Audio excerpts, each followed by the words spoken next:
Hello, everyone. Tonight, we are walking into a prehistoric clearing that no map remembers. You're not supposed to be here. The ferns are tall, the moon is high, and the silence is the kind that suggests something is listening to you breathe. It's humid in a way that makes your shirt stick to your back if you were wearing one. But you're not. You're just skin and nerves barefoot and uneasy thousands of millennia too early for comfort. You're in the Mesozoic somewhere near the middle of the night. The canopy opens gently like a curtain, and that's when you see it. So, before you get comfortable, take a moment to like the video and subscribe, but only if you really like what I do here. Drop your location and local time in the comments so I know how far this little time machine reached tonight. Now turn off the lights, maybe turn on the fan for some soothing noise, and let's get started tonight. It's there. On the other side of the glade, a silhouette half-folded like an insect's threat posture, but smoother, more practiced. It doesn't lunge. It doesn't even look at you. It twirls. You freeze. There's a strange hush in your body now, as if your blood wants to listen more than it wants to flow. What you're looking at is not your garden-variety killer lizard. It's taller than you, built light as scaffolding, and it seems to move not toward you but around you in widening arcs that leave no footprints in the moss. A clawed foot lands pivots. Its tail lashes in tight circles like a metronome too dignified to click. You almost say something stupid like, "Is this thing dancing?" You wouldn't be the first to ask. The fossil record is a quiet thing, like a library that forgot what books are for. But in one corner of it, in a humid floodplain that hardened into stone, there is an arrangement of tracks unlike anything else. They circle, they pivot, they double back like the footsteps of a child trying to impress the shadows. Paleontologists found the paths first, then the bones nearby. A theropod, yes, but something off. The arms were longer than they should have been for a killer. The teeth were absent, not blunt, just not there. And the claws, they were sickle-like, like the musical curve of a weapon designed to gesture as much as a tear. That site is now called the Murnai Spiral. You won't find it on any tours. They say this species only hunted at night, that its eye sockets were so wide the orbits seemed to swallow half the skull. One researcher joked it looked like the dinosaur version of a haunted ballerina. She was told to revise the phrasing. She didn't. Because what you're watching now isn't a hunt, not at first. It's a performance. The creature spins again, slower this time, lowering its body like it's bowing to someone who hasn't arrived yet.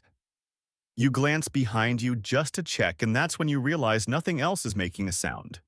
No crickets, no frogs. Even the wind seems to stop at the edge of this circle, as if afraid to break the rhythm. A historical note here, just so we don't get lost in the vibes during the late Cretaceous period.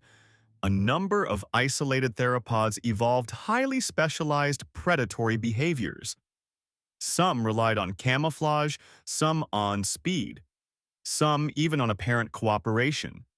But no species until this one seemed to evolve ritual. You take a step back. The dancer pauses, turns slightly toward you. There's no face to read, just that same massive head tilted and motionless. Then, like someone pressed play again, it moves. Now the circles tighten. Not like a predator, like a storm pulling itself inward. Like something practicing a move it doesn't quite remember but needs to get right before it can earn its breath. And then it stops.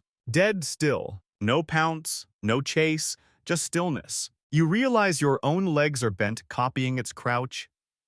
One of your hands is hovering in the air, fingers slightly curled. When did you start mirroring it? When did it become your instructor? One theory, only half published because it's the sort of thing that makes peer reviewers squint uncomfortably, is that this predator used a kind of entrainment. Think of it like involuntary rhythm matching. Some birds do it. Humans famously can't help but tap our feet when we hear a beat. This dinosaur, it may have danced in a way that forced its prey to lock into its tempo. Not paralyzed, not hypnotized, just synced. Which, if true, makes your current situation worse. You haven't moved in minutes. Neither has it. Odd fact break. Sure. Did you know prehistoric dragonflies once had wingspans of over 2 feet? They probably buzzed like drones and died of pure existential confusion every time they saw a puddle. Back to you! Your foot shifts. You don't mean to step, but it counts as a challenge. The dancer lifts one clawed hand, slow ceremonial, and drags it along the ground in a semicircle of dust and dew. Not fast, not aggressive, almost regretful. Historians still debate whether this behavior was a warning, a threat, or a final invitation. You don't want to find out. But your legs have different ideas. The clearing blurs a little at the edges. You're moving backward now, careful not to trip on a root breath, quiet as possible. The dinosaur. It stays where it is, watching, not chasing, not finishing. You get 20 steps away before the trees close in again and the moonlight fragments. One last glance and the circle's empty. You tell yourself you imagined it. That prehistoric creatures don't dance. That ritual isn't for dinosaurs. But somewhere behind you, back in that clearing, the rhythm continues. Not loud, not even audible. Just something in the soil. Spinning. Waiting. It doesn't matter how far you walk, your ears keep chasing the sound you didn't hear. That swish thump. That half-beat whisper of tail and claw brushing against ferns. It's gone logically. Your legs are aching. Your brain is trying very hard to convince your heart that nothing is following you. But deep down in that ancient part of your gut that doesn't understand logic, something still dances. The creature moved like water with a temper. And now you want to know why. Because no other dinosaur moved like this. You've seen predators before. Maybe not in person, but you've seen enough animations, reconstructions, and museum statues to know the usual choreography, charge, bite, done. Efficient, but what you saw back there was built different. Literally. Let's start with the feet. Long toes with curved claws arranged not just for grip, but for articulation. One paleontologist described the toe joints as more like a ballet slipper than a murder weapon. Not exactly the compliment you'd expect for a killer, but strangely accurate. These were not feet built for the headlong rush of a tyrannosaur. These were tools of articulation capable of pivot, twist, and yes, rhythm. And the tail. Oh, the tail. Most theropods used tails for counterbalance. Keep the body upright while running or turning. This one, it was clearly doing more. The fossilized vertebrae near the tip showed dense muscle attachment points more than necessary for stability alone. It could probably flex its tail in circles. Loops, maybe even shapes. One biomechanical simulation, again still under peer review, suggested the dinosaur's tail might have produced low sub-audible vibrations while it moved. Picture a 500-kilogram metronome wagging its message into the ground like a seismograph with attitude. You know what's wild? Flamingos. Yes, the pink ones. They don't just balance weird, they dance weird. Courtship rituals involving synchronized group movements that baffle birdwatchers and delight over-caffeinated documentary narrators. Evolution made them flashy for a reason, which brings us back to our dancer. Its movements weren't efficient. Not for hunting. Too slow. Too exposed. Too noticeable. So why do it? One guess is that it didn't need efficiency. Maybe it didn't chase prey because the prey came to it. Enchanted, confused, or curious. Movement like that, so unnatural in the natural world, would short-circuit a small herbivore's instincts, and curiosity, evolution's oldest trap, might draw them closer before they remembered to run. That makes the predator's anatomy make more sense. Long arms. Not for grabbing, for displaying. The bones show an exaggerated range of motion. Some scholars think the animal could raise both limbs straight out like scarecrow wings and hold them there. Try it yourself. Now, hold it. Now realize you don't have 6-inch claws gleaming in the moonlight while you do it. Historians still debate whether this creature evolved its movements for hunting, mating, or both. A lot depends on which fossils you count as part of the same species and which ones you quietly pretend don't exist. Science is full of polite disagreements disguised as journal articles. Now, here's something that might make you laugh nervously. You remember that pose the predator struck? That motionless arms up, half-bowed posture. It matches a famous set of fossil trackways from a site in Mongolia. Three nearly identical impressions spaced 20 feet apart. Each ends in a tight spiral of foot claws and a perfectly preserved tiptoe pivot. No signs of a chase, no signs of a struggle, just poise. You're starting to get the sense that the dance came first. The kill was a consequence. Odd fact time, kangaroos can't walk backward. Their tail and muscle arrangement makes it physically impossible. This has nothing to do with our dancer, but it does make kangaroos feel slightly less smug. Anyway, back to the forest. You're still moving through thick underbrush now and your legs are starting to protest, but you're more alert than tired, more tuned in than you were before. You start noticing things, shapes in the foliage, patterns in the branches, even the soft give of the ground beneath your feet. You realize something strange, your steps are falling into rhythm. Not deliberately, it's not like you're dancing, but you're echoing a movement. The same turning foot, the same soft pause, every third stride. Your muscles are copying what they saw because they remember. Because deep inside, some part of you is wired to follow motion. There's a theory, maybe half serious, that early mammals survived by mimicry. Not just blending into the background, but copying the behavior of things larger than them. Even predators. It's possible in some late-night speculative corner of the fossil record that mammals learned to dance defensively. That they watched the dancer and learned the beat. Now you're wondering what would have happened if you hadn't backed away. If you had joined the circle, mirrored the pose, what would the dancer have done? Accepted you, ignored you, finished you, or just kept dancing, waiting for something else? There are reports, more like anecdotes honestly, of strange fossil sites where two or more predator species seem to have died side by side, no prey around. Some think they fought. Others think they hunted the same thing. But a few fringe thinkers whisper that maybe they didn't die in conflict at all. Maybe they were dancing. That's the thing about paleontology. For every rock-solid fact, there's a shadow shaped like a story. And right now, you're in the story's shadow. You crouch low under a leaning tree, brush away a layer of soft moss, and you see something beneath. A track. Just one. Toes splayed wide. Deep impression at the ball of the foot. Heel barely there. It wasn't running, it was pausing, twisting, dancing. You sit next to it and let your hand rest over the ancient footprint. Cold earth. Soft echo. You don't move for a while, and neither does it. So here's the part that's going to mess with your head a little. This dancer had no teeth. Let that sink in. You've been tiptoeing your way through a forest, scared of something that, biologically speaking, couldn't bite through a banana. That's not an exaggeration. The jaws, when fossilized, show smooth ridges, no serration, no sockets for fangs, not even the dull grinding plates of a herbivore. Just two bare bones shaped like an improvised snare, probably lined with keratin or something we haven't preserved. And yet, you're still afraid of it. You should be. Because there's something worse than teeth. Purpose. The dancer didn't need to tear flesh. It didn't need to bleed you out on the spot.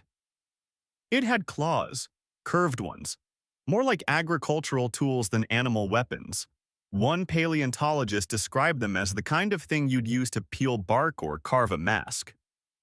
Which, let's be honest, is not the comparison you want when discussing something that once looked you in the eye. Some think those claws were for disembowelment, quick and silent. Others suggest they were meant to disable, not kill, cut the tendons, ground the prey, leave them there. But there's a third group, and these are the folks who lose sleep. They think it stalked you long after the injury. The idea is chilling. The dancer didn't hunt for food, it hunted for behavior. A scream, a spiral, a ritual. Like a game, it needed the other animal to play before it could complete the move. Imagine that dying slowly because something needs you to perform your own end. Historians still debate whether these dinosaurs use pain as strategy. Most predators just want their food dead as quickly as possible. This thing may have wanted drama. Now, before you hyperventilate, here's an odd fact to break the tension. There's a mushroom called Ophiocordyceps unilateralis that infects ants and turns them into zombies, like actual marionettes. It even makes them climb higher before dying, so the fungus can spread better. Nature's always had a taste for horror theater. You're welcome. Back in the forest, your breath is catching on something. A smell. It's not blood exactly. More like iron and moss, like the scent of an old bandage left in the rain. The air's gotten warmer and your skin itches where the humidity sinks into your pores. You don't hear anything, but you know something just changed. A gentle crunch behind you. You spin around. Nothing. Except you squint, no wait. On the forest floor, a shape. Half covered by leaf litter. Long, thin, curved. It's a claw. Not attached to anything. Just resting there like someone left it behind on purpose. It's not fresh but not fossilized either. You brush it with your fingers. It's smooth. Polished. The kind of thing you could hang from a necklace if you were the type of person who wears things that whisper at night. You pocket it, immediately regret it. Don't take it out again. Let's talk strategy. Without teeth, the dancer likely relied on other senses. We're talking vision? Obviously, those huge orbits again, but also balance. The semicircular canals in its skull, preserved in at least 2 known fossils, are disproportionately large. These are the parts of the inner ear that help with spatial orientation. Birds have similar structures. So do gymnasts. Coincidence, maybe, but also maybe not. Some theories suggest it could feel prey through motion. Not just see or hear them, but sense the shift in air pressure, the vibration of leaves, the delay in footfall. Like a predator that didn't chase you, it just read you. You move, it moves. You hesitate, it poses. And then somewhere in the blur between performance and pain, you lose. Not to violence, to choreography. It's possible the dancer didn't even feed on its kills directly. Some researchers point to the lack of gut content in any known specimen. It's weird. Not once has anyone found clear evidence of what this thing ate. No bone fragments in the stomach, no digestive residue. This opens the door to more terrifying ideas. What if it didn't kill for food? What if it killed for territory, for courtship, for instruction? Or what if, stay with me, it didn't kill at all? One absolutely unhinged theory says the dancer's claws weren't used to kill, but to write. That it left marks on trees, rocks, maybe even other dinosaurs. There are scratch patterns in sandstone formations across its known range, parallel gouges that don't match herbivore feeding or predator climbing behavior. Too symmetrical, too intentional. You've probably seen horror movies with runes carved into trees. That's what these look like, just bigger. You keep walking slower now because every branch you brush against feels like a trigger. You pass a wide tree with dark bark and pause. Look closer. There. 3 vertical lines, and 1 looping arc beneath them. You step back, it's old. Scarred into the bark years ago. Maybe centuries if this forest could hold time like a secret. But it matches one of the fossil's claw widths exactly. Someone once said dinosaurs are nature's first draft of monsters. But monsters don't usually dance first. They don't wait. They don't warn you. Which makes this thing different. You're starting to wonder maybe the lack of teeth wasn't a weakness. Maybe it was part of the message. No need to tear or bite. The ritual was the weapon, the presence, the spectacle. Because honestly, if something circles you in the dark, clawed and poised, eyes wide, utterly silent, and you still don't run, teeth are unnecessary. The claw in your pocket shifts slightly. You pretend you didn't feel that. You've started walking in circles. You tell yourself it's just the terrain, dense underbrush, misleading shadows, the moon slipping behind slow clouds, but you know better. Your feet are repeating the same patterns. You're retracing yourself without meaning to. The forest hasn't moved. You have. Welcome to the rhythm. You pass the same three-forked tree again, the one with the curved branch like a shepherd's hook. You swear you avoided it an hour ago. But here it is. The bark scraped faintly, a mark low to the ground. Not clawed, just worn. As if something brushed against it again and again. Ritualistically. You've stumbled into the fossil, not a fossil site. The fossil itself.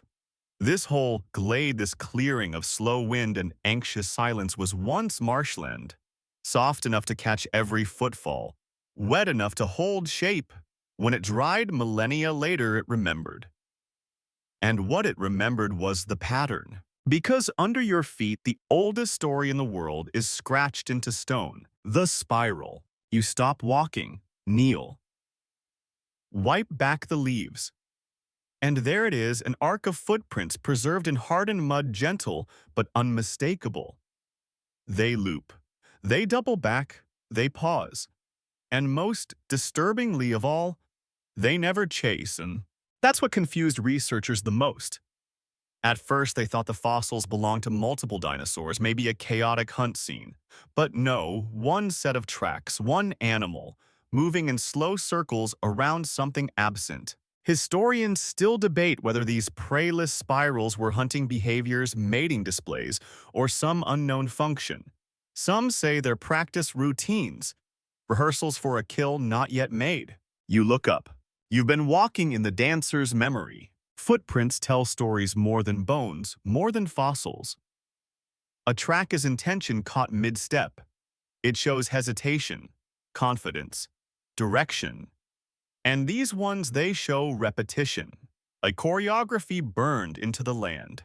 At the Murnai Spiral site, the most famous of the dancer trackways, archaeologists mapped 312 individual prints from a single individual. And that dinosaur, it walked a perfect figure eight 8 times in a row.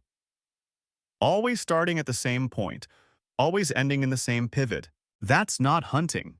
That's ritual. Odd fact, time octopuses have been observed collecting shiny objects and arranging them in geometric patterns. It's unclear why. Maybe aesthetics, maybe communication, or maybe the underwater ancestors of interpretive dance just haven't been studied enough. Anyway, back to the spiral. You realize something strange. You haven't heard a single insect in hours. Not a buzz, not a chirp. Even the frogs have called it a night. You're in the middle of a forest and you can hear your own breath. That's when you notice something else. You're not alone in the spiral. Across from you, just outside the outer ring of footprints, is a shape. Low to the ground. Half-shadowed. Not moving. You freeze. It freezes. You think about bolting, but somehow you don't. Because the shape isn't lunging. It's watching. Waiting. Just like you. It's crouched in the exact same place where millions of years ago the fossilized spiral ended. The center, the absent point. Paleontologists argued about that too. What was in the center? Pre-arrival offspring. Some thought it was just a void, that the dancer performed around nothing for nothing because the act itself was the purpose. But now there's something there, a living descendant, a scavenger. A hallucination. You blink and it's gone. You don't get up right away. You stay crouched knees in dirt like a student mid-lesson. And in a way you are. Because here's the thing. Fossils don't just record bodies. They record habits. And what you're standing in isn't a crime scene. It's a rehearsal space. The dancer didn't stumble into its style. It practiced. Over and over. Left its footsteps in the mud like notes on a musical staff. And now you're humming the melody, and the melody hums back. You hear a sound, not a roar, not a shriek, something deeper, a thud, a shiver, like someone stomped the ground a mile away, and the soil never quite got over it. Scientists studying the Murnai spiral noted an unusual density in the sediment. Some layers showed microfractures consistent with repeated stress, not from running, from stamping. It's theorized that the dancer used its feet to generate low-frequency vibrations before or during its spiral. Subsonic. Felt more than heard. The kind of sound that bypasses your ears and goes straight into your rib cage.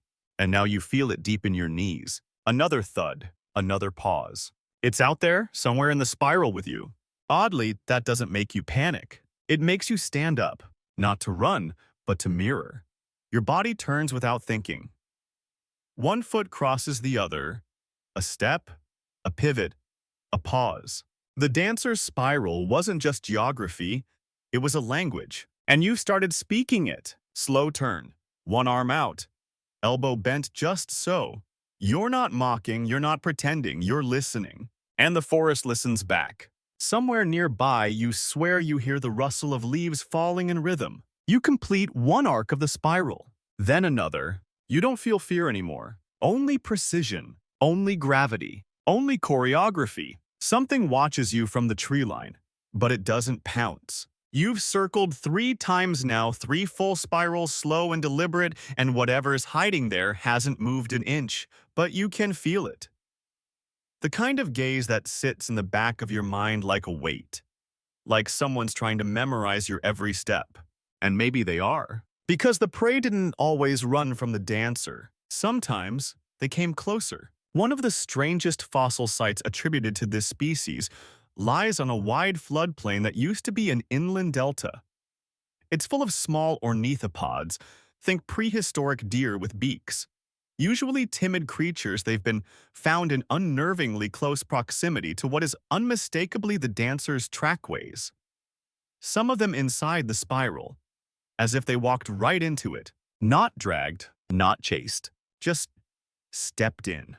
Historians still debate whether this was curiosity, confusion, or some kind of sensory override. Could the spiral have acted like a trap not in a mechanical sense, but psychological? Was the rhythm of movement so unnatural that it bypassed the instincts of small herbivores and pulled them in like moths to a flickering clawed flame? You step to the right just a little too quickly. The rhythm stutters. A branch creaks somewhere behind you like it disapproves. You correct the step. It's weird how fast your body is learning this. Not just the steps, but the timing. You're beginning to understand how the prey might have gotten drawn in. The dancer didn't just perform around them. It made them part of the dance. Picture this. A creature circles, arms raised in unnatural symmetry, tail swinging wide like a pendulum. It's silent except for the thump of clawed feet in wet soil. You, the prey, freeze at the edge of the clearing, not running, not breathing. Not because you're brave, but because your brain has no idea what protocol this is. Predators don't move like that. Predators don't invite you. But the dancer did. Odd fact time, some species of cuttlefish, those squishy aquatic brainiacs, have been observed using pulsating color patterns to mesmerize prey. The movement doesn't disguise them, it makes them impossible to ignore. So imagine that, but with a dinosaur. The dancer's movement wasn't camouflage, it was a spotlight. And small dinosaurs, those poor confused souls, walked right into it. Back in the forest, you've stopped walking. You're standing in the spiral center now, heart thudding a little harder than before. You don't want to turn around, but you do. And that's when you see it. No, not the dancer, the others. 3 small shapes just beyond the clearing, half lit by moonlight and silence. Low to the ground, beaked faces, bird-like legs, watching you. You don't move, they don't move. You all breathe in rhythm now. And then slowly they step in, one by one, as if auditioning. You want to yell, to wave your arms and warn them, but you don't. Because something ancient has settled into your bones now. Something that whispers, this is how it always happened. The dancer would arrive late. The prey would already be inside the spiral, watching one another, trying to decide if the steps were real. One fossil site called Whisper Nest, by the researchers who couldn't bring themselves to label it Kill Zone, contains 4 small dinosaurs arranged in a loose circle, all seemingly unharmed. No tooth marks, no broken bones, but their bones are tilted, twisted, almost as if they died mid-turn, like they were performing a pirouette when the lights went out. One theory suggests they suffocated, that the dancer didn't kill with claws, but fear. that once inside the spiral, the prey froze so completely their systems shut down. Frogs do that when grabbed by snakes, they faint. It's a real thing, called tonic immobility. And maybe, just maybe, the spiral created the same effect. Historians still debate whether tonic immobility could apply to dinosaurs, but if the prey believed they were caught, was that enough? You take a step back. One of the little creatures blinks, tilts its head. Then behind you a sound. Crunch. You spin around and nothing again. But the small ones scatter. All at once, like birds startled by a stone, they vanish into the brush. You're alone. And now, you realize what they were doing. They weren't prey. They were mirroring you. You were the dancer. Maybe not in the way the original predator moved, but the spiral has power regardless of who walks it. And they were caught in your pattern, which raises a terrifying question. What if the dancer didn't have to move at all? What if the spiral moved us? Odd fact interlude. There's a species of starfish that can detect light direction without having eyes. Their whole body acts as a crude lens.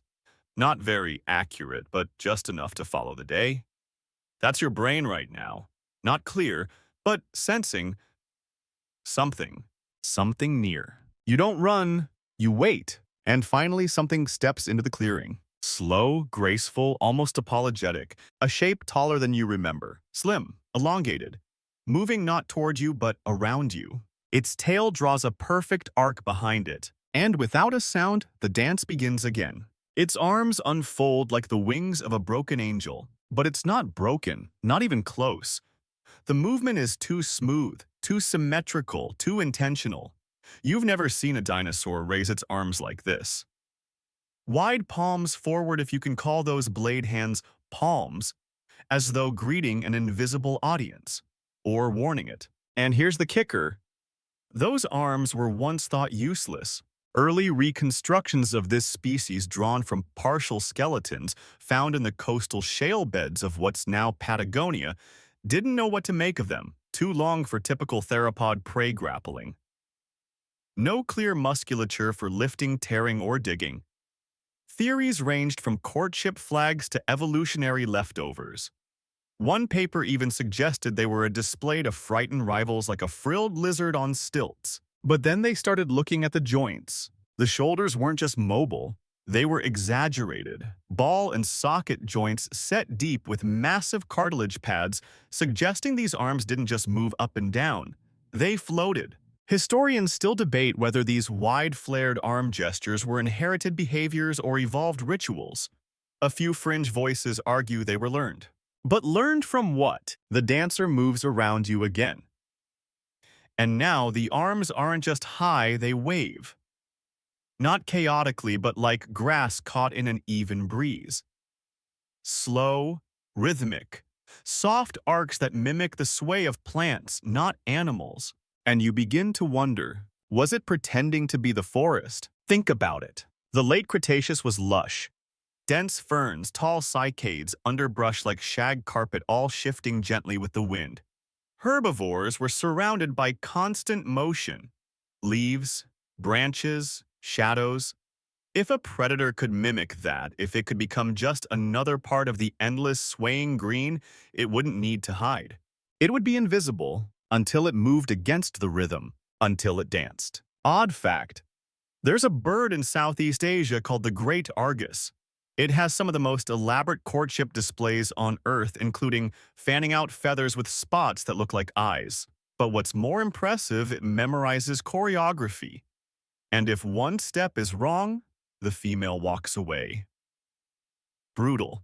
You wonder if the dancer had a similar test. If prey had to fail the rhythm check before the claws came down. Back in the clearing, you catch yourself breathing in time with its arms. Inhale as it opens. Hold as it poses. Exhale when it bows. This is ridiculous. You're a modern human. You're not supposed to be susceptible to this kind of manipulation. Your ancestors invented fire war sarcasm. You're from the age of algorithms, taxes, and microaggressions. But here you are spellbound by a silent dinosaur waving its arms like a very polite tree. And it's working. You feel your guard slipping. You know you should run, scream break the rhythm, but the dancer isn't lunging. It's performing. And that somehow feels worse. Because you realize something, this isn't a hunt. It's an invitation. You watch the arms more closely. They're not flailing, they're signaling. Each rise and fall, each curl of claw has precision. Almost like it's spelling something in an alphabet you never learned but somehow recognize. You take a step forward. It doesn't react. Another step. Still nothing. Then you notice every time you move, it waits, like it's letting you lead. Which makes you wonder, what if the dancer didn't hunt by chasing prey? What if it hunted by teaching them the steps? In the fossil record, there are instances of strange double trackways. Two sets of footprints, one large, one small, moving in mirror formation. Parallel for several meters with perfect synchronicity. Initially thought to be parent and child, but the size ratios are off. These weren't kin. These were participants. Some paleontologists believe these smaller dinosaurs were mimicking the larger one's behavior, maybe by instinct, maybe by accident, maybe by design. Which brings us to the nightmare scenario. What if the dancer trained its prey, not for survival, but for ritual? Not I catch you, I eat you, but I teach you the dance. Then you freeze at the wrong step. Then I end the performance. And that means every movement you've made in this clearing might have already been scored. You're not prey. You're choreography. You break into a run. The spell shatters the moment your foot hits dry leaves. Your breathing spikes, arms pumping, legs slashing through brush. You don't look back, but you hear it behind you. Not fast, not desperate, just steady, patient. Following the rhythm you broke. Another oddity about those arms. In one fossil, a healed break in the left radius suggests this dancer survived a serious injury and adapted its motions accordingly. The right arm compensated, overcompensated. So every spiral after that had a tilt, every movement a slight lean. The fossils show it changed style after the break. It evolved a signature. You stumble over a root, roll down a short slope, your shoulder smacks into a rock. Pain blooms. You blink up at the canopy, and there it is. The dancer standing over you, not pouncing, not gloating, just waiting, arms wide again, tail slowly circling behind it. And for the first time, it makes a sound. A hiss. But not a hiss of aggression. A cue. The hiss isn't sharp. It's not like a snake's threat or a steam vent. It's breathy, soft, like the sound of air escaping from something that doesn't want to be noticed but needs to be felt. And you do feel it. In your ribs, in the dirt, in the old trembling part of your memory that doesn't belong to you, but to something mammalian, ancestral, and hunted. You lie there, sprawled at the bottom of a shallow gulch, your shoulders still throbbing from the fall. The dancer doesn't come closer. It stays just at the edge of the slope, arms extended like a priest mid-blessing. The hiss trails off. The wind doesn't come back. Instead, the air shifts again. And now you smell it. It hits you like a museum wrapped in meat. Dust, minerals, something iron-rich and sweet, like blood but not fresh, not even wet, like memory, like decay. And it's not coming from the dancer. It's coming from everywhere. This place is full of it. Welcome to the fossil clusters. Here's a fun archaeological accident. Certain kill sites in prehistoric environments ended up preserving way too many predators. You'd expect prey bones, sure. Maybe a broken tooth from the attacker. But in a few sites like the Larusa coil and the Four Fangs bed, you find multiple carnivores all dead in one place, tangled and unmoving. Historians still debate why. Some say the predators fought over a carcass. Others suggest a drought trap. Everyone died chasing the same last meal. But a new theory whispered in conferences and dismissed with nervous laughter suggests something else. They were lured by the dance. Because prey weren't the only ones fascinated by the dancer. Sometimes it danced for other predators. You sit up slowly, dirt in your mouth, breathing shallow. And that's when you see it. Another set of eyes. Not behind the dancer, not beside it, but higher, watching from a tree that shouldn't hold anything that size. You squint and it blinks, then shifts. Massive. Feathered. A raptor of some kind twice the dancer's size. Snout bristling with curved teeth and completely still, except for the way its head tilts rhythmically with the dancer's slow steps. Not poised to pounce, poised to watch. Odd fact interlude: in some species of mantis females will wave their limbs in slow, deliberate arcs to hypnotize not only their prey but rivals. Scientists believe this creates hesitation, a kind of neural overload, like hitting Control-Alt-Delete on your instincts. The dancer takes another step. The watcher in the tree doesn't move. You don't move either, because now the question is, who's the real predator here? This feathered thing up in the branches, bigger, stronger, sharper, could easily kill the dancer. And yet it doesn't, because it's entranced. It's learning. One fossil site in Central Asia showed signs of this: two different predator species, preserved in a weird mirrored death spiral. Their limbs posed like dancers mid-duet. One had longer claws, one had teeth, but both seemed to have fallen together locked in movement. It's possible, just barely, that the dancer didn't kill anything. It made others do it. You finally stand slowly. Your knees are shaky, but you found your breath again. The dancer pivots at the edge of the gulch and turns its back to you. Not dismissively, not arrogantly, trustingly. You could run, but you don't. Because now the question inside your head isn't how do I survive? It's what part do I play? You take a step, not toward the dancer, toward the tree, toward the larger predator. It doesn't flinch. Its eyes follow you, tracking your movement like a conductor watches a soloist. And you begin to realize this is a performance ecosystem. Each movement prompts another. Each predator watches the other. And the dancer, it's the composer. Historians still debate whether such coordinated behavior was possible among dinosaurs. There's no clear evidence of symbiotic predators, but there are trace fossils overlapping footprints patterns that suggest one animal was mirroring another over time. The strangest part, those fossils were found miles apart on different continents. Same rhythm, same spacing, same choreography, which leads to the most haunting question of all. Was the dance transmissible? Could it spread? Could it infect? You glance back at the dancer. Its arms have lowered now. Its tail rests gently behind it like a curtain settling after a show. But its head is tilted toward the other predator, waiting for the finale. You step backward, careful not to break a twig, not to disrupt the moment. The air hums, not with sound but with tension, a vibration just beneath reality, as if the forest is leaning in to see what happens next. And then the dancer turns, slowly, one step, then another, toward the predator in the tree. And the larger creature, it climbs down, not with hunger, with reverence. Odd fact, certain species of whales are believed to share song segments across oceans. No one knows how they coordinate, but the same notes, same rhythms echo across miles of water.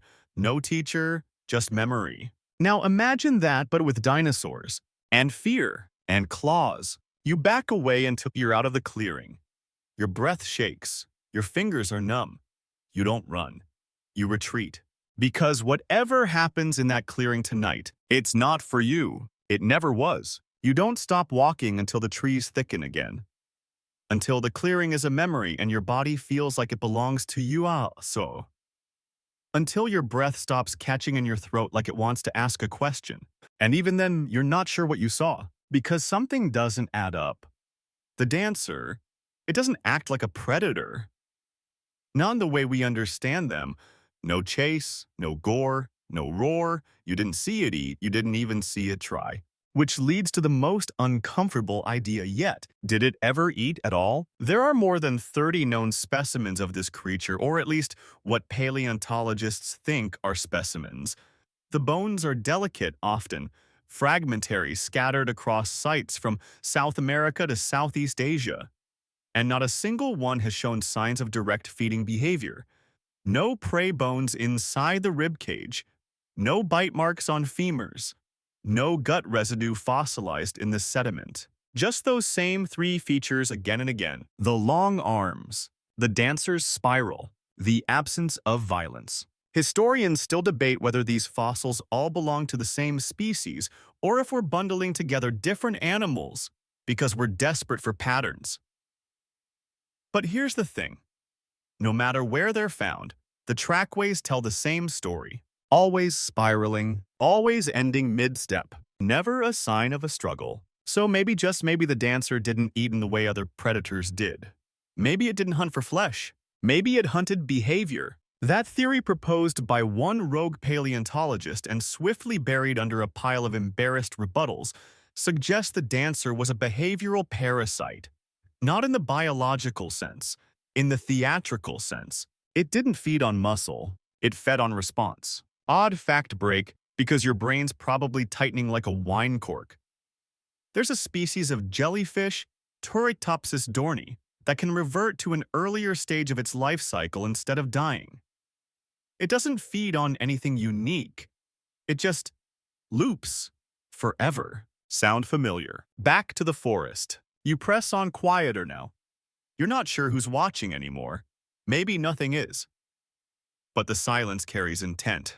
And somewhere between your cautious steps, another idea lands. What if the dancer wasn't a predator at all? What if it was a ritualist? A performer in the evolutionary sense, using movement not to kill, but to shape the ecosystem around it. A kind of living myth that inserted itself into the patterns of other creatures like a ghost in the behavioral code of the forest. After all, some animals today live without directly killing. Scavengers, parasites, opportunists. But the dancer doesn't quite fit any of those molds either. One fossil shows what looks like a juvenile skeleton beside a full-grown dancer. The smaller creature's bones are curled almost fetal, but undamaged. The adult skeleton is posed in a loose spiral, its limbs extended, its skull tilted downward as if watching the child mid-dream. No tooth marks, no wounds, just silence. Some interpret this as parental care, others as ritual mourning. But one theory, and yes, it's controversial, suggests the adult was teaching that the spiral wasn't a hunting tool but a form of communication. An ancient choreography passed down not through DNA but gesture. That would make the dancer the earliest known choreographer, a creature that didn't feed through blood but through memory, through repetition. And suddenly the spiral makes sense. It's not a trap. It's a lesson. And everyone who steps into it becomes part of the curriculum. You stop by a shallow pool, kneel to sip water. The surface is glassy, disturbed only by your presence. You look down, and your reflection is spiraling, not moving in real time but distorted, warped. Like the image has learned a new rhythm you never gave it permission to mimic. You blink, shake your head. It's just water. But you walk away faster anyway. You think back to that claw in your pocket, still warm. Or maybe your hand is just afraid. Either way, it feels like it remembers something. One paleontologist once suggested the claws were never meant to touch flesh, that they were a key. A shape designed to press into soft earth, carve lines, draw movement maps, maybe even etch patterns into prey, not wounds, symbols. In fact, there's a fossilized stegosaur tailplate, yes, herbivore, that shows a strange carving. 4 lines curling at the tips, too even for injury, too smooth for accident. The stone matrix around it contains the dancer's footprints. Historians still argue whether that's evidence of ritual or just a scratch from a branch that happened to fossilize next to a coincidence. But you know better, because the forest isn't quiet anymore. Not in sound, in memory. Every tree you pass leans just slightly toward the center. Every path bends gently, insistently, like it's part of a larger movement. The dancer didn't just move, it made others move. And now you can't help but wonder, have you eaten since you got here? Have you slept? Have you sat still? Or have you just followed? Maybe the dancer's real trick wasn't in the spiral. Maybe it was in making you feel like you chose it. Because if it never killed and it never fed, then its survival wasn't physical. It was emotional. It made itself unforgettable. And that's worse than hunger. That's legacy. You don't know how long you've been walking. The stars have shifted. The moon once overhead is now yawning toward the treetops, dragging with it a faint bruising in the sky, just a whisper of dawn. But here's the strange part. You haven't left the spiral. You thought you did. You walked. You turned. You moved in what felt like a straight line. But now the underbrush thins, and there it is again. Another wide circle etched faintly in the ground, marked by claw-sized impressions and arcs of crushed foliage. It's not the same one, it's another. Which begs a horrifying question. How many spirals are there? And what if they never stopped? A team of paleontologists in 2011 ran a ground-penetrating radar survey in a fossil-rich basin known as the Mornva Hollow. They expected a few burrows, a couple of tail drags.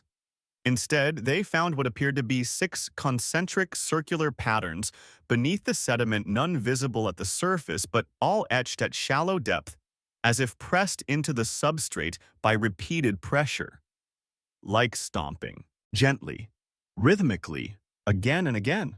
They called it the hum site, Altan. Not for any audible noise, but because when standing over it, many researchers reported a tingling in their feet. Like the ground remembered a vibration it had no right to carry anymore. Some argued it was seismic. Others said it was just suggestibility. But what if the dancer didn't just move through the world? What if it imprinted on it? You pause now, kneeling beside a new track. The soil is soft, and as you press your fingers into the edge of the footprint, you notice something eerie. It's still warm, not hot, not fresh, but not ancient. Like something passed through recently. You pull your hand away and listen. Stillness, silence. Then deep under your soles, a tremor. Not an earthquake. Just a nudge. A tiny shift in the bones of the land. Enough to make the hairs on your arms rise in synchronized alarm. Because this isn't about motion anymore. It's about resonance. There's a theory once popular in the 80s, now largely forgotten, that certain dinosaurs may have used low-frequency stomps to communicate over long distances. The idea was borrowed from elephants, which can feel one another's footfalls through the ground miles away.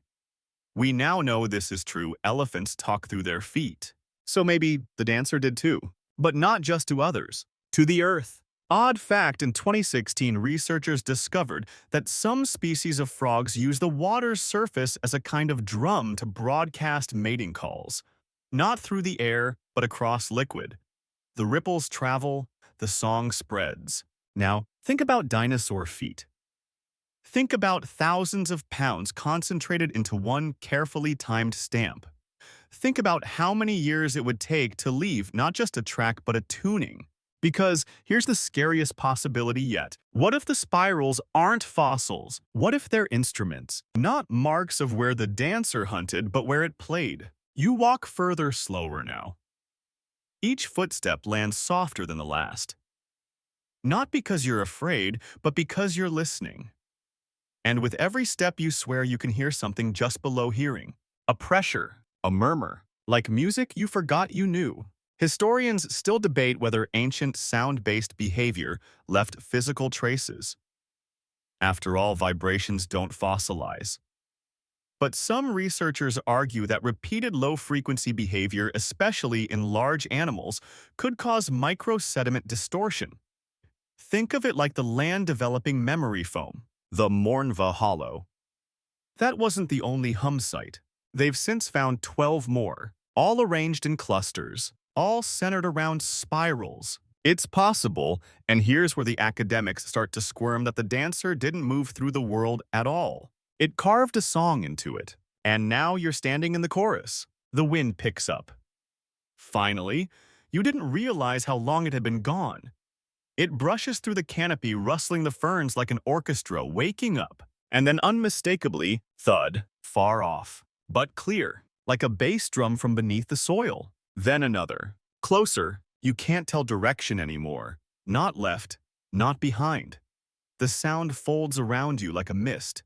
You crouch low, ears open, and suddenly it hits you. You're in a resonance chamber. The trees bend the sound. The earth holds it. And the spirals, they focus it. It's like being inside a speaker built by evolution. Odd fact break: sound travels faster through stone than through air. Some cave systems in Europe seem acoustically designed for voices to echo across multiple chambers. We don't know if early humans planned this or if they just noticed and leaned into it. But the resonance, it shaped ritual. What if the dancer knew? You step into the spiral again, this time not by accident. You follow the old prints, some shallow, some worn, and begin to move. Not out of fear, but because you want to know. And as you begin to turn, something happens. The sound matches you. Not a voice, not a call, just rhythm. As if somewhere deep beneath the layers of time, a clawed foot stamps in sync with yours, just one beat at a time, but perfectly aligned. You don't remember starting the steps, but you're halfway through a spiral now. And not the old ones, the fossilized ones, the ones etched like forgotten sheet music into the ground. This is new. Your spiral, your feet, your pattern. You're tracing a circle that wasn't here an hour ago. The ferns bend for you. The leaves quiet for you. The earth feels for you, and you for it. You should be exhausted, but your body is awake. Not energetic and trained. Like the beat entered your bones and took over motor control. Your arms sway as you pivot. You don't know why. Maybe to balance, maybe because it's what the dancer would do, or maybe because something is watching. You don't see it, but you feel it. A presence just outside the circle. Not menacing, not hiding, just waiting. Because now you know what this is. This is a nest. No twigs, no eggshells, no feathers, just a circular depression in the soil, soft and smooth, outlined by repeated steps. One of the dancer's spiral sites, known as Nest 5 by its discoverers, was once misidentified as a feeding site due to all the scattered bones nearby. But none of the bones were broken. None gnawed. None dragged. They were arranged in arcs, in patterns. A few had even been lightly etched, yes, etched with tiny claw marks, not enough to wound, just enough to remember. And right in the middle of that site, tiny tracks, juvenile ones. The dancers had offspring. Historians still debate whether these spirals were nests or teaching grounds. One camp believes they laid their eggs in the center and danced around them as a form of incubation, heat by friction, movement, resonance. Another camp, more speculative, thinks the dance was part of raising the young, not feeding, not guarding, instructing. Because what do you call something that draws spirals around its children, stamps rhythms into the earth, and performs movements that are passed down through generations? A choreographer, a ritualist, a parent. Odd fact, some species of shorebirds perform elaborate dances not just to attract mates, but to teach their chicks how to move through dangerous terrain. Step here, then here, avoid this hole. One misstep can be fatal. The dance is survival. Back in the spiral, you slow your steps, because now you're not dancing for anything. You're dancing with something, a memory, a rhythm, a ghost with claws. You reach the center of your spiral. Still no predator, still no roar, just the faint pulse of dirt beneath your feet like the land is holding its breath. And then, in the far distance, you hear it. A high, keening chirrup. Not loud, not aggressive, but full of want. You turn toward the sound. And that's when you see them. Tiny shapes, maybe 3 feet tall, feathers like soot and bone. 4 of them, maybe 5, lurking at the edge of the clearing. Juvenile dancers. They step in unison, not toward you, but into your spiral. They don't break formation. They follow your path. They mirror your turns. Their tails sway out of sync, but their eyes stay locked on you. You feel like a substitute teacher in a prehistoric dance class. One fossilized juvenile dancer nicknamed Loom was found with twisted ankles, fused vertebrae, and signs of early onset arthritis, all likely from overuse.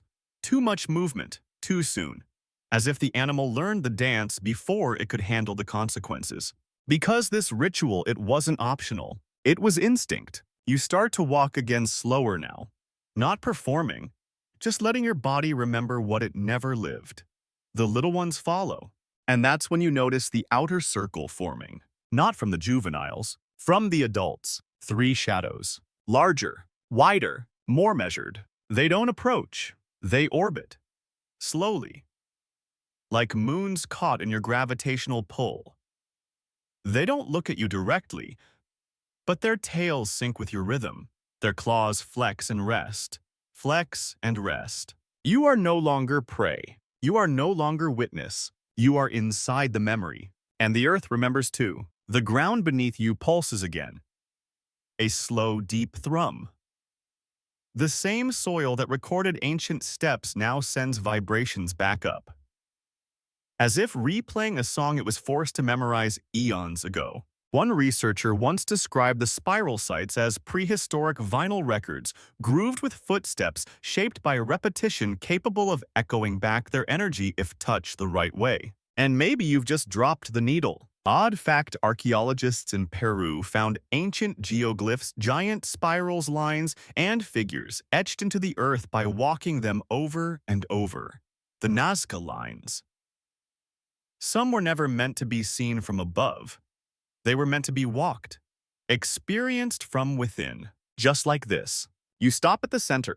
The juveniles stop with you. The adults stop too. And for a breathless moment, the entire forest holds still. No movement, no breath, only memory. A circle of creatures, ancient and curious and patient, watching one modern intruder stand in the center of a ritual that predates language, war, and even fire. You're part of the nest now. Not a threat, not prey, not even a guest. Just another dancer. You stay still for what feels like an hour. No one moves. Not the juveniles, not the adults, not even the wind. The air has gone thick again like you're underwater or wrapped in warm cloth. The spirals hold their shape. The clearing holds its breath. And you're waiting for the cue. Mia. But it doesn't come from you this time. It comes from them. One of the juveniles steps left. Another mirrors right. Two claws rise, not threatening, just lifted like antennae catching a signal. Their tails make small loops behind them. Not wide like the adults, but twitchy, a bit chaotic. They're learning, failing, correcting. But something in their movements looks familiar. You've seen this before. Not from the dancer, from other dinosaurs, at least in their bones. There's a controversial site in northern China only ever half published that shows fossil trackways from two distinct species of theropod. One is clearly our dancer. The other is a more standard mid-sized predator, robust, toothy, built for short bursts of violence. And yet, its tracks mirror the spiral. Not perfectly, but enough to raise eyebrows. Historians still debate whether this is mimicry coincidence or a sign of interspecies behavioral transfer. Which is a polite way of saying, did other dinosaurs copy the dance? And if so, why? Copying movement is not unheard of in nature. Think of mockingbirds who not only steal songs from other species, but sometimes improve on them.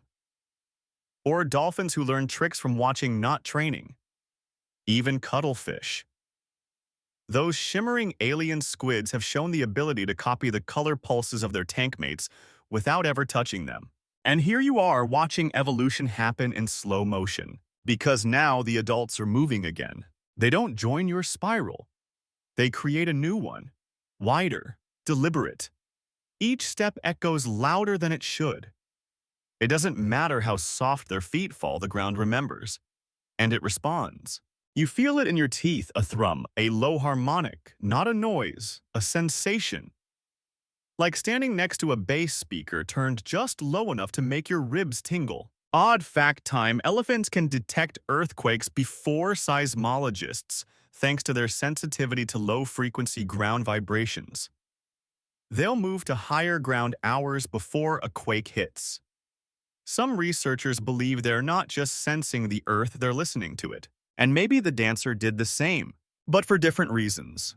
Because this spiral, the outer one, it's not for you, it's for them. The juveniles are mimicking more precisely now. Their loops tighter, their limbs more stable. They aren't playing, they're rehearsing. One stumbles. An adult pauses, tilts its head, and stops walking. The others wait. Not to correct, just to observe. No scolding, no sound. Just a moment of stillness to allow the lesson to reset. And that's when it hits you. The dancer's spiral was never a trap. It was a ritual, maybe even a kind of school. Movement passed down not through DNA, but repetition, learned not inherited. A language without words. And that language spread. One site in Madagascar, far outside the dancer's usual fossil range, shows a completely different predator species, shorter, bulkier, with teeth like steak knives. But its footprints, a perfect inward spiral.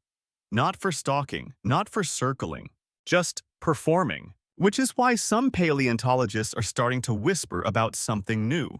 A behavioral contagion, something that spread like wildfire across species. Not a disease, a dance. And it makes sense, doesn't it? Predators are always watching. Learning. If one species found a movement pattern that froze prey in place, others would notice. Copy, tweak, improve. It's not evolution in the slow Darwinian sense. It's cultural inheritance. The same way early humans passed down stories before they had language. These creatures passed down movement, form, rhythm, control. And now it's passed down to you. The juveniles stop. One of them turns eyes bright in the moonlight, wide like the skulls you've seen in glass cases, and tilts its head at you. It mimics your earlier posture. Arms up, one foot out, it holds the pose. And waits. You hesitate. Then you copy. The moment you do, it spins. Not fast, not perfectly, but beautifully. And suddenly the clearing feels lighter. You hear at last the sound of insects again. A chirp here, a buzz there. The silence lifts its veil and lets the forest exhale. One of the adults lets out a soft huff.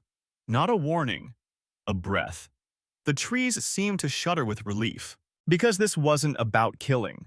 It never was. This was about continuity. Ritual isn't just for gods and humans and chalk-lined temples.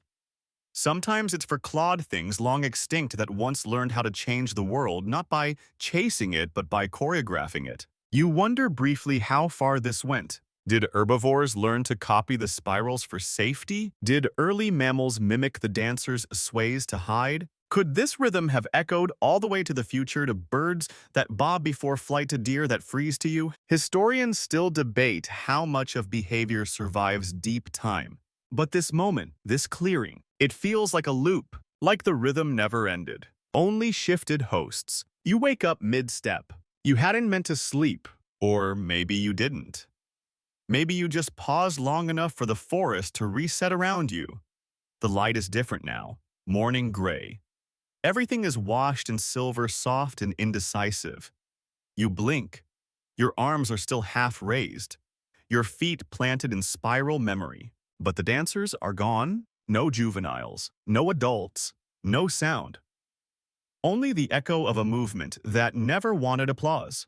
And somehow you know it's over. Not just the dance. The dancer. You walk carefully. Unsure whether the rhythm is still under your skin. The soil feels lighter, less taut. The spirals, once fresh with presence, have started to sag into the earth, like footprints at low tide, like time reclaiming itself. The dancer is gone, not left, vanished, just like in the fossil record. One of the great unsolved mysteries of paleontology is how this creature disappeared. No transitional fossils, no decline in range, no predator bones with its claws lodged in their jaws, just nothing. One day, it was dancing. The next, it was myth. Historians still debate whether it went extinct suddenly. Climate comet the usual suspects, or gradually faded as its ritual lost power. But the fossil trail ends so cleanly, it unsettles even the driest academic. It's like the spiral closed, and no one else stepped in. There's a fossil site in Western Australia, a single spiral trackway cut into sandstone, perfectly preserved. 15 loops, every footfall clear right up to the last one. And then, a blank. No exit path, no drag marks, just a vanishing. Some argued the rest of the trackway eroded. Others whispered that maybe the dancer never left. It simply stopped being visible. You find yourself standing now in a wide clearing. Not the same as before. This one is quiet in a different way. less reverent, more resigned. Something happened here, and whatever it was, it didn't end with a roar. It ended with a step. Odd fact, there's a species of sea slug that digests its food, steals the genes it needs from algae, and then photosynthesizes like a plant. It becomes self-sustaining, living on light, no longer needing to feed. It becomes its own ecosystem. Maybe the dancer did the same. Maybe it evolved out of hunger and into presence. You notice as you wander the clearing strange marks on the ground. Not footprints, not spirals, just depressions. Worn patches in the soil like something large had lain still for a very long time. It hits you slowly. These aren't nests. These are resting places. This is where they stopped dancing, where they let go. And maybe for the dancer that was death. Not a final breath, just the absence of motion. One fossil was found, curled arms folded in tail, wrapped tight like a sleeping bird. No injuries, no starvation signs, just finished. Its last position matched the center of a known spiral. It died at the conclusion of the ritual. Which makes you wonder, did the dance have a cost? Was it more than a hunt, a gesture, a performance? Was it a life cycle? The juveniles rehearsed, the adults performed. And once the spiral was complete, once the song had been written into the earth, they left. Or collapsed. Or folded quietly into silence. The earth remembers. But the dancer, maybe it was never meant to stay. You think about that claw in your pocket again. You take it out. It looks different in the daylight. Smaller, less threatening. It's not sharp. The edge is worn, dull with age or ritual. It doesn't look like a weapon now. It looks like a tool, like something used to draw, etch, leave signs for those who'd follow. Maybe it wasn't meant to kill. Maybe it was meant to teach. A pencil made of bone. You kneel and press it gently into the dirt. One line. Another. You start to carve a spiral. Not a perfect one, not like the dancers, but enough to feel the rhythm again, even just briefly. Enough to remember. And maybe that's the point. To remember what moved before us. To leave space for movement after us. Historians still debate what legacy truly means in evolutionary terms. Is it DNA? Is it behavior? Is it survival? But maybe for the dancer, legacy was the spiral itself. A shape no one invented. A shape found in motion. And now, it's yours. You finish your spiral. Rise. The claw goes back into your pocket not as a trophy, as a tuning fork. You listen one last time. Nothing behind you. No footfalls. No echo. But beneath it all, so deep you barely catch it, there's a tremor. Not danger. Just rhythm. Still moving. Somewhere. The trees are taller here. Not because they've grown overnight, but because you're finally noticing their height. You've stopped looking down for spirals. Your eyes drift up now, searching for something else. A shape in the canopy. A pattern among the branches. A sign that the dance reached the sky. And maybe it did. Because some of the tree trunks are marked. Not scratched, not clawed, braided. You run your fingers along the grooves, long, slow arcs, just barely visible. The bark ripples in places like it grew around something that touched it too often to ignore. You recognize the motion, the pattern. Not spiral this time. Wave. Historians still debate whether dinosaurs interacted with their environment symbolically. Most assume only primates or maybe corvids could manipulate meaning through movement. But here in the middle of nowhere, you're tracing a pattern etched in tree flesh by something that had no reason to do so except to remember. Maybe the dancer left messages, or maybe the forest started to copy. There's a term for this: environmental mimicry. In certain ecosystems, the behavior of one species shapes the structure of the habitat itself. Beavers change rivers. Elephants shape grasslands. But what if a dancer moving in circles caused plants to grow differently? What if its ritual became a biome? One paleobotanist, probably exhausted from a decade of grant rejections, once suggested that entire prehistoric groves might have grown in circular formations due to repeated dinosaur footfall. Trees responding to pressure. Seeds spreading via spiral paths. And over time, the forest itself became a partner in the ritual. You keep walking. The land dips slightly ahead and you follow it. Not by choice, by rhythm. And there it is. A ring of stone. Natural, maybe. But it looks arranged. 6 pale boulders spaced with odd precision. The clearing around them is unusually flat, as if pressed down from above over years of gentle weight. In the center, a single tree. Dead.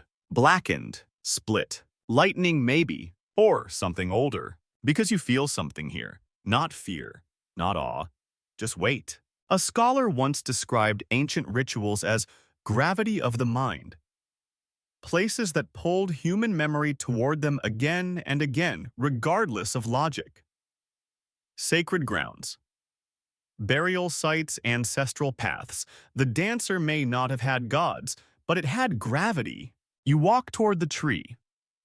The stones don't stop you. The forest doesn't stop you, but it watches. Every leaf seems aimed in your direction. Every breeze pauses mid-sigh, and now you notice them scratches in the stone. Wide looping arcs, overlapping like waves. You can't read them, but your body understands.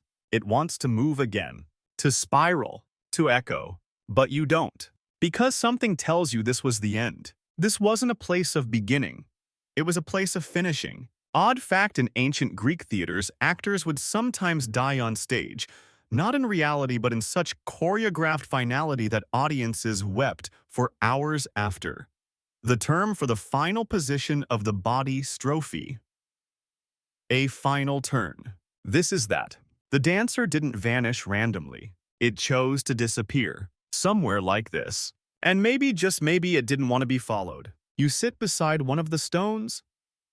Let your hand rest on the cool surface, and you imagine not teeth, not claws, not silence. Stillness. The final gesture of something that spun itself into history and then stopped. Not from weakness, from completion. There's a fossil, anonymous, unremarkable, that always haunted one particular paleontologist. It's not labeled. It's not famous. It's just a footprint. But unlike the spirals, it's perfectly still. No curve, no momentum. Just one foot, planted, deep. The end of a phrase. The last step of the dance. And then, nothing. No exit trail. No second foot. Just the decision to stop. You close your eyes, now surrounded by stone, by forest, by memory. You don't need to see the dancer again, because you've joined it. In movement, in memory, in the echo. And just as your breath stills, just as the wind picks up again, one sound slips through the canopy like a note on the final page of a song. A footfall. Not near, not far, just behind you. You don't turn around. You could. Every instinct in your spine is screaming too. But you don't. Because you've learned something out here, something ancient. The dancer's power was never in the kill. It was in the anticipation, the silence, the hesitation, the beat before the note lands. The spiral isn't designed for action, it's designed to delay action. To draw the moment out so long, so thin, it becomes a string stretched across time, humming with fear and memory and wonder. So you sit still, and the footfall behind you doesn't come again. Instead, it waits with you.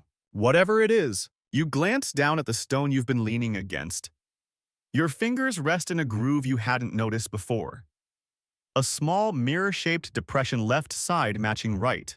Not claws, not weathering. Footprints, perfectly paired, but inverted. Left on the right side, right on the left, like something backed in or stood upside down. Historians still debate the meaning of a particular fossil trackway found in Brazil.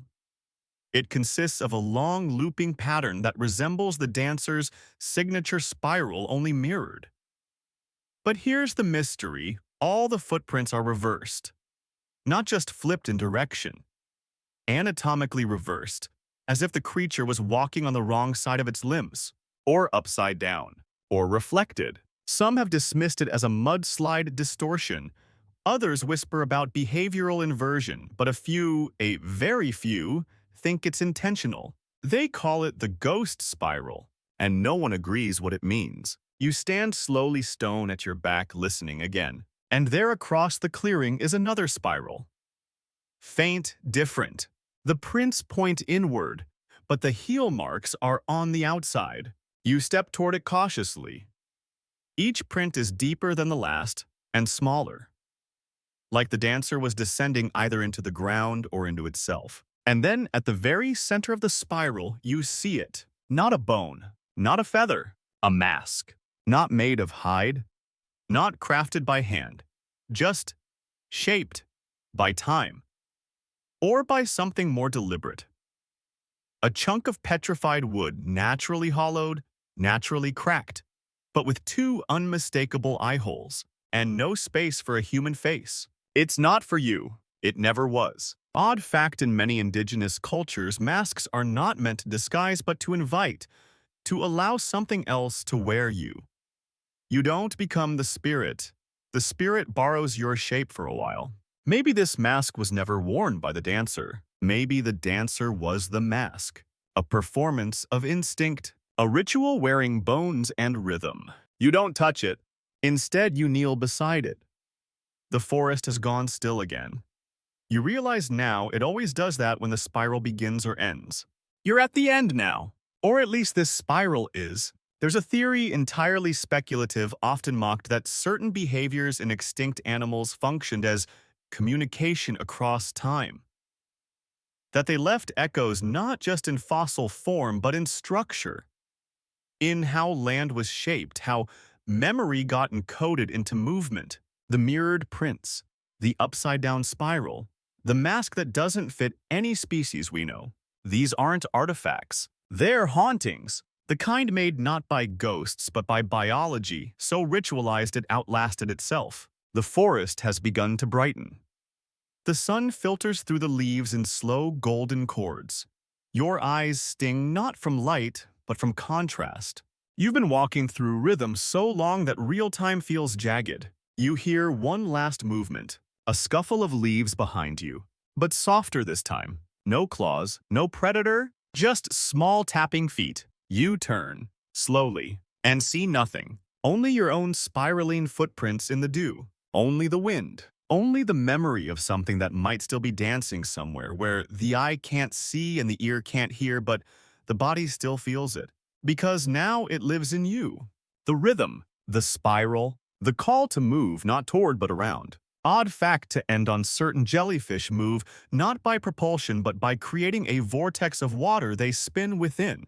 They don't swim forward. They dance in place. And the ocean moves around them. Maybe the dancer was never chasing anything. Maybe the world came to watch, and then it left. Just like you will now. But before you go, the mask is gone. So is the spiral. The clearing is blank. Like you dreamed it. But the dirt on your feet, still curved, still spinning, still ready. You leave the forest without knowing the moment you began to leave it. There is no path, just a thinning of rhythm, a softening of silence. You walk as if waking from a memory that never belonged to you, each step less precise, each breath less synchronized. Whatever lived beneath your skin, pulling your limbs like strings in a windless room, has let go. The spiral is gone. But not forgotten. You emerge into the edge of a scrubland where the ferns end and the soil dries into fractured sheets of stone. The trees grow crooked here, wind-torn and nervous, like they've forgotten the old choreography, like they once danced and now only lean. You look back. Nothing follows. But that doesn't mean it's over, because the spiral doesn't end with the dancer. It ends with the witness. That's you, by the way. Congratulations. You never saw teeth. You never heard a roar. You never felt the pounce. But you felt the performance. You were moved not as prey but as audience. And audiences carry stories further than fossils ever could. There's a dig site near the Zagros foothills, far too recent for dinosaurs, where archaeologists found a series of humanoid footprints laid in a perfect spiral, dated to less than 30,000 years ago. No tools, no bones, just steps, just motion, leading inward, ending as always in a single print, facing outward. Historians still debate whether it was ritual or madness. But the shape, the movement, it matches the dancer's spiral perfectly. Some say it was coincidence. Others say it was memory passed like shadow, a shape remembered by the land. You walk until the ground levels out into rock where nothing holds footprints anymore, but you keep looking back. Not for the dancer, not even for the juveniles. You're looking for the echo, because the forest behind you isn't a place now. It's a loop, a rhythm that only opens when someone listens, and then listens too long. You take out the claw from your pocket. It feels light now, hollow, like it's given up whatever it was holding. You press it gently into the rock. It doesn't scratch. But you turn it anyway. One small circle, then another. You don't carve anything visible, but that's not the point. The point is the gesture. And if the dancer taught you anything, it's that movement means more than evidence. Movement means memory. Odd fact, certain tribes in the high Andes use dance not just for ceremony but for navigation. Whole routes across mountain passes were passed down through steps, not maps. You learned the terrain by dancing it. Now think about the dancer again. What if its spiral wasn't for hunting? What if it was a map, a way to teach its young how to live in a world filled with teeth? What if the spiral marked safety, stillness, or even goodbye? Because now that you've left the forest, you can feel something different, not absence. Permission. The dance was never meant to trap you. It was meant to prepare you, to see the world differently, to feel for echoes in dirt, to pause when everything else runs, to move in circles when the world demands straight lines. You look out over the stony flats ahead of you. There are no spirals here, but you can imagine them. And that's enough. Because imagination is the fossil the world never preserves. It only passes it along, in hush, in silence, in footfalls that don't want to be remembered but can't be forgotten. The wind picks up. It doesn't whisper. It steps. And somewhere deep in the back of your mind, your muscles remember the pose. One claw raised, one turn started, and the feeling that you're not dancing alone. Not anymore. The story of the dancer is not a story about teeth, blood, or roaring jaws. It is a spiral carved into the earth, into memory, into movement. Over 15 sections, we followed you, the viewer, as you entered a prehistoric forest and encountered a predator that didn't hunt by violence but by ritual. Its movements were not for chasing prey, but for choreographing reality. A spiral that pulled you inward, slowly, purposefully, until you realized the spiral wasn't a trap, it was a mirror. We explored fossil sites where these strange trackways appear, dancers circling, not attacking, juveniles learning, predators mimicking, whole ecosystems shaped by motion, not might. And when the dancer vanished from the fossil record, it did so not with a scream but with a final step. You became part of that step. And now, like the juveniles in the clearing, like the mirrored prints in mudstone, like the inverted fossils, no one can explain, you carry the rhythm, not as prey, not as predator, but as witness, as audience, as legacy. Because some creatures don't need to survive physically to endure. Some just need someone to remember the shape they made when they moved. And now, so do you. So if you ever feel the ground pulse beneath your feet, don't run, don't freeze. Just listen, because something old may be dancing nearby, still waiting for its final partner.